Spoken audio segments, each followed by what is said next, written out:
ಎಲ್ಲರಿಗೂ ನಮಸ್ಕಾರ. ಮೈತ್ರಿ ಎಜುಕೇಷನ್ ಚಾನಲ್ಗೆ ಸ್ವಾಗತ. ನಾವಿದನ್ನು ಮುಂದುವರಿದ ಭಾಗವಾದ ನಮ್ಮ ಹೆಮ್ಮೆಯ ಕರ್ನಾಟಕ ಪಠ್ಯದ ಪ್ರಮುಖ ಪ್ರಶ್ನೋತ್ತರಗಳನ್ನ ಚರ್ಚೆ ಮಾಡೋಣ. 38.1 ಹಾವೇರಿ ಜಿಲ್ಲೆಯ ಯಾವ ಸ್ಥಳದಲ್ಲಿ ಮೆಕ್ಕೆಜೋಳ ಟೆಕ್ನಾಲಜಿ ಪಾರ್ಕನ್ನು ಸ್ಥಾಪನೆ ಮಾಡಲಾಗಿದೆ? ಹಾವೇರಿ ಜಿಲ್ಲೆಯ ರಾಣಿಬೆನ್ನೂರು ಸ್ಥಳದಲ್ಲಿ ಮೆಕ್ಕೆಜೋಳ ಟೆಕ್ನಾಲಜಿ ಪಾರ್ಕನ್ನು ಸ್ಥಾಪನೆ ಮಾಡಲಾಗಿದೆ.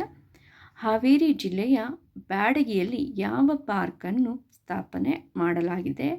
ಹಾವೇರಿ ಜಿಲ್ಲೆಯಲ್ಲಿರುವ ಬ್ಯಾಡಗಿ ಇಲ್ಲಿ ಯಾವ ಒಂದು ಪಾರ್ಕನ್ನು ಸ್ಥಾಪನೆ ಮಾಡಲಾಗಿದೆ ಅಂದರೆ ಸ್ಪೈಸ್ ಪಾರ್ಕ್. ಇದು ಕೂಡ ಪರೀಕ್ಷಾ ದೃಷ್ಟಿಯಿಂದ ಪ್ರಮುಖವಾದ್ದು. ಭಾರತದ ಮೊದಲ ಕೃಷಿ ಪತ್ತಿನ ಸಹಕಾರ ಸಂಸ್ಥೆಯನ್ನು ಎಷ್ಟರಲ್ಲಿ ಯಾವ ಸ್ಥಳದಲ್ಲಿ ಯಾರು ಸ್ಥಾಪಿಸಿದರು? ಭಾರತದ ಮೊದಲ ಕೃಷಿ ಪತ್ತಿನ ಸಹಕಾರ ಸಂಸ್ಥೆಯನ್ನು 1905ರಲ್ಲಿ ಕಣಗಿನಹಾಳದಲ್ಲಿ ಸಿದ್ದನಗೌಡ ಪಾಟೀಲ್ ಅವರು ಸ್ಥಾಪನೆ ಮಾಡಿದರು. ಇದು ಕೂಡ ಪರೀಕ್ಷಾ ದೃಷ್ಟಿಯಿಂದ ಪ್ರಮುಖವಾದ್ದು.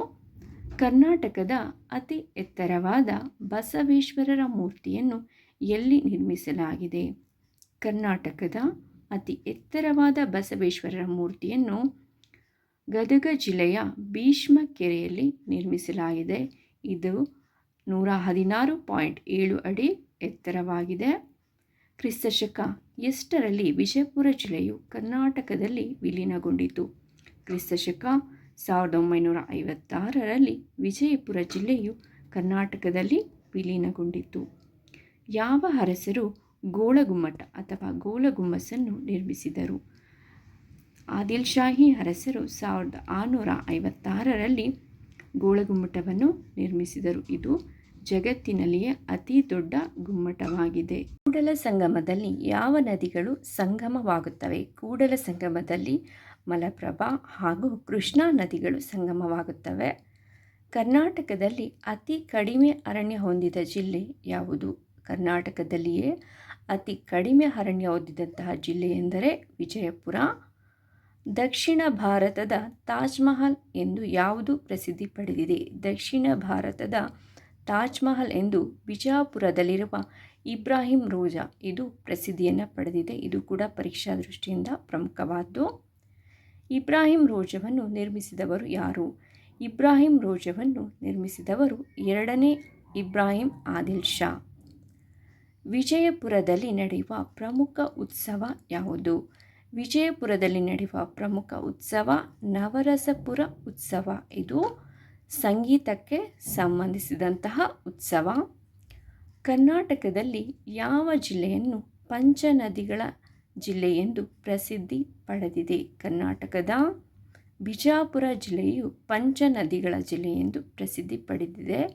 ಏಕೆಂದರೆ ಇಲ್ಲಿ ಕೃಷ್ಣ, ಮಲಪ್ರಭಾ, ಘಟಪ್ರಭಾ, ದೋಣಿ, ಭೀಮಾ ನದಿಗಳು ಹರಿಯುತ್ತವೆ. ಕರ್ನಾಟಕದ ಪ್ರಸಿದ್ಧ ಗಡಿ ಜಿಲ್ಲೆ ಯಾವುದು? ಕರ್ನಾಟಕದ ಪ್ರಸಿದ್ಧ ಗಡಿ ಜಿಲ್ಲೆ ಬೆಳಗಾವಿ. ಬೆಳಗಾವಿಯಲ್ಲಿರುವ ಪ್ರಮುಖ ಜಲಪಾತ ಯಾವುದು? ಬೆಳಗಾವಿಯಲ್ಲಿರುವ ಪ್ರಮುಖ ಜಲಪಾತ ಗೋಕಾಕ್. ಸುವರ್ಣಸೌಧವನ್ನು ಎಲ್ಲಿ ನಿರ್ಮಾಣ ಮಾಡಲಾಗಿದೆ? ಸುವರ್ಣಸೌಧವನ್ನು ಬೆಳಗಾವಿಯಲ್ಲಿ ನಿರ್ಮಾಣ ಮಾಡಲಾಗಿದೆ. ಕರ್ನಾಟಕದ ಪ್ರಸಿದ್ಧ ಕರಾವಳಿ ಜಿಲ್ಲೆ ಯಾವುದು? ಕರ್ನಾಟಕದ ಪ್ರಸಿದ್ಧ ಕರಾವಳಿ ಜಿಲ್ಲೆ ಉತ್ತರ ಕನ್ನಡ ಜಿಲ್ಲೆಯಾಗಿದೆ. ಕೈಗಾ ಅಣು ವಿದ್ಯುತ್ ಕೇಂದ್ರ ಸ್ಥಾಪನೆಯಾಗಿರುವ ಸ್ಥಳ ಉತ್ತರ ಕನ್ನಡ ಜಿಲ್ಲೆ. ಈ ಒಂದು ಕ್ವಶನ್ಗೆ ಯಾರಿಗೆ ಆನ್ಸರ್ ಗೊತ್ತಿದೆಯೋ ಅವರು ಕಮೆಂಟ್ ಬಾಕ್ಸಲ್ಲಿ ಕಮೆಂಟ್ ಮಾಡಿ. ನೆಕ್ಸ್ಟ್ ವಿಡಿಯೋದಲ್ಲಿ ಈ ಒಂದು ಕ್ವಶನ್ಗೆ ನಾನು ಆನ್ಸರನ್ನು ಹೇಳ್ತೀನಿ. ಬೆಳಗಾವಿ ಜಿಲ್ಲೆಯ ಪ್ರಾಚೀನ ಹೆಸರು. ಮತ್ತೊಮ್ಮೆ ಬೆಳಗಾವಿ ಜಿಲ್ಲೆಯ ಪ್ರಾಚೀನ ಹೆಸರು. ಸೊ ಇದಿಷ್ಟು ಕರ್ನಾಟಕದ ಬಗೆಗಿನ ಪ್ರಮುಖ ಪ್ರಶ್ನೋತ್ತರಗಳ ಸರಣಿ. ನೆಕ್ಸ್ಟ್ ವಿಡಿಯೋದಲ್ಲಿ ನೆಕ್ಸ್ಟ್ ಲೆಸನ್ ಬಗ್ಗೆ ನಾವು ಚರ್ಚೆ ಮಾಡೋಣ. ಯಾರೇ ಸಬ್ಸ್ಕ್ರೈಬ್ ಮಾಡ್ಕೊಂಡಿಲ್ಲೋ ನೆಕ್ಸ್ಟ್ ಅಪ್ಡೇಟ್ಗಾಗಿ ಸಬ್ಸ್ಕ್ರೈಬ್ ಮಾಡ್ಕೊಳ್ಳಿ. Thanks for watching.